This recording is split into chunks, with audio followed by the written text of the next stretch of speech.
So I've been seeing this question float around YouTube for a while. And no one's asked me, but I'm going to answer it anyway. And the question is, what should I bring for my first Yu-Gi-Oh! Locals? And the first thing is, you should bring yourself. You should be ready, bring yourself, and bring an attitude that's ready to learn. Because the first thing that's going to happen at a Locals is you're going to play against some decks and some people that are really good at Yu-Gi-Oh! And they've been playing Yu-Gi-Oh!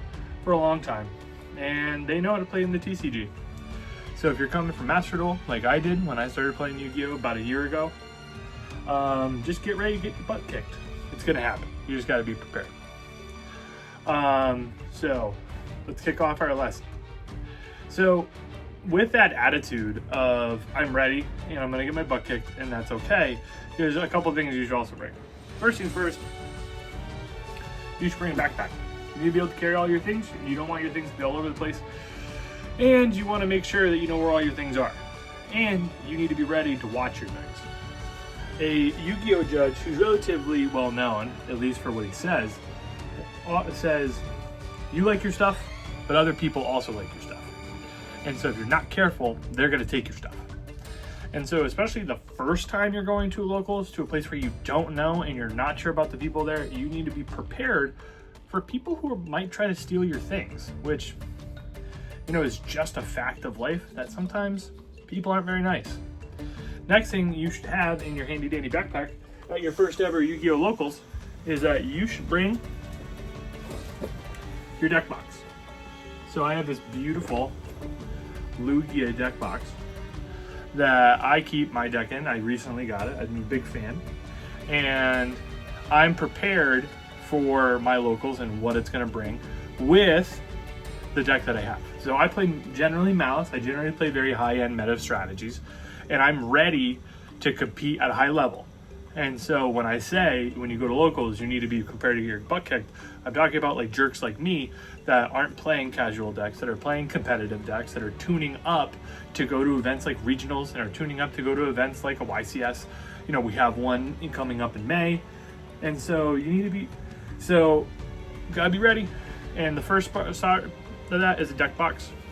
Bring a deck that you're comfortable with, bring a deck that you want to play, and bring a deck that has a game plan, right? First deck I ever brought to Locals, which wasn't quite good enough to compete, but I still had a lot of fun with and had a game plan, was Synchrons. So it was Junk Speeder Turbo. I was going to summon Junk Speeder, get out a whole bunch of stuff, and I was going to combo. I was going to draw cards off of Hyper Librarian, and I was trying to make Cosmic Blazar Dragon, Cosmic Quasar Dragon, and I was trying to make Baron Defleur, and I was going to have 3 Omni Negates and nothing else in my hand, and I was going to try to beat you that way. It didn't work. It wasn't very good. It had normal summon Junk Synchron, and the first time I normal summoned Junk Synchron and brought back Junk Converter, somebody triggered, Lovely Labyrinth and popped my Junk Synchron, and I couldn't do anything. Another thing you should try to bring, if you can, is a side deck. So you don't have to. It's not required to be able to play, but in a tournament at a Locals, you're going to have 3 games that are going to be 1 round. And so you should bring a side deck and be prepared to make edits to your deck while you're playing, and try to take a look at what decks are in the meta in general. And then as you stay at that Locals for a long time, just get ready for the decks that are there. So for instance, if you're at a Locals where everyone's playing Ryziel and no one's playing any Malice at all for whatever reason, you probably shouldn't have Artifact Lancia in your side deck. Now, if you went to a regional or a YCS, I would say that's such a poor idea. Make sure you have it, Artifact Lancia, in your side deck. But, at a Locals where there's not going to be any Malice, why would you waste side deck spots for it? Another thing is, you probably want to bring some peripherals with your, in your deck box. I like to keep extra sleeves in my deck box. I like to keep dice in my deck box. So, I have my extra Dragon Shield matte whites that I keep in there just in case I need them.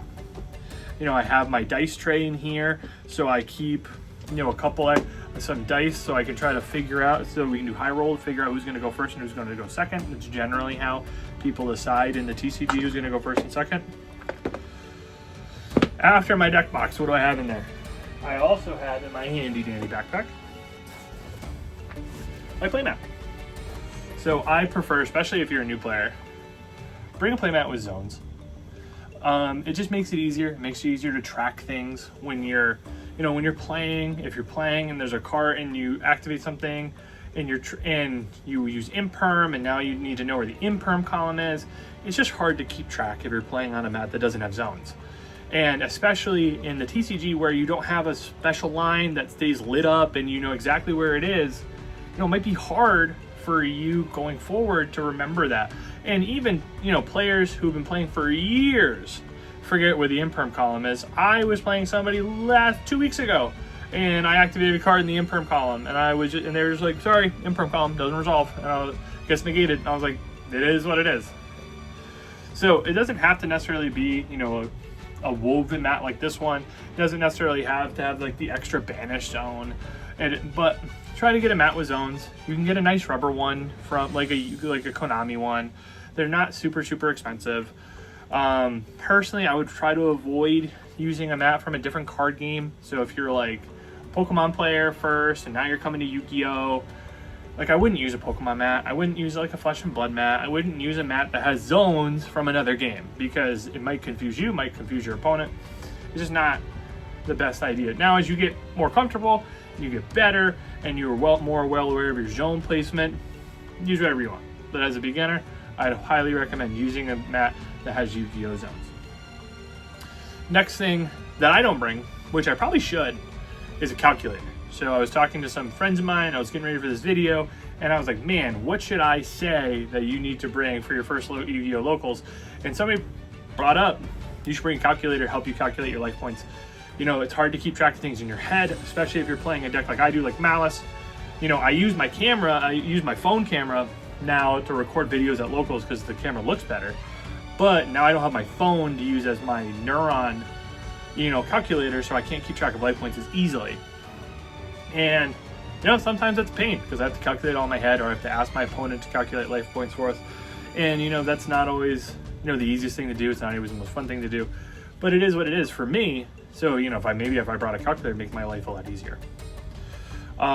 Next thing I like to keep in my handy dandy backpack is, this is my staple binder, but a trade binder.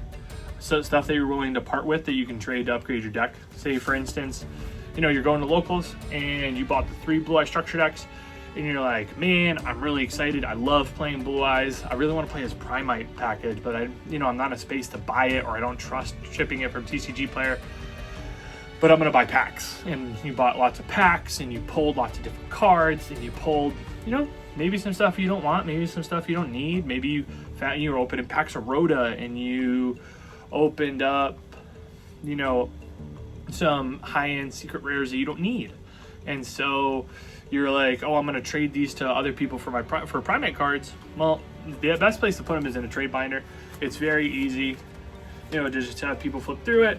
You just make sure you watch it. You make sure nobody's trying to pull stuff out of it unless they ask, or unless you make sure, you're watching it. You got it. Like I said earlier, you got to be careful. Make sure people aren't stealing your stuff. But you can use your stuff to trade for different stuff as long as everybody's on the same page. Another thing I would bring, maybe a snack. Locals are long, which a lot of people don't expect their first couple of times. It's 45 minutes a round. You're going to play, depending on the locals, 3, 4, 5 rounds. So, it's not always super fast. So you could be there from anywhere from 3 hours to 5 hours. So if you're hungry and you don't want to spend any money on anything while you're out, maybe bring a snack, maybe bring a water bottle so that way you can stay hydrated. Or bring money. Like, just bring your wallet, make sure you have that on you, be ready to, spend some money if that's what you want to do. Last thing that I want to talk about that you should bring to locals is just some enthusiasm. Be ready to play. You're playing a game, be excited, be ready to learn. It's gonna suck the first couple times unless you're like, the greatest Master Duel player of all time, and you've just never played the TCG, and you spent $1,000 to get everything you wanted. You've been following the TCG meta for a couple of months, and you're ready. But most people aren't, and there's also differences between Master Duel and the TCG. Like, the triggers are different. Like, graveyard and hand triggers are different in the TCG. So just be ready. and be prepared. So that's our lesson for today. Appreciate you guys listening. Appreciate you guys watching. I hope to see you guys at our next lesson. Catch you guys on the next one. Oh, and I almost forgot. Don't forget to like, comment, and subscribe. Bye.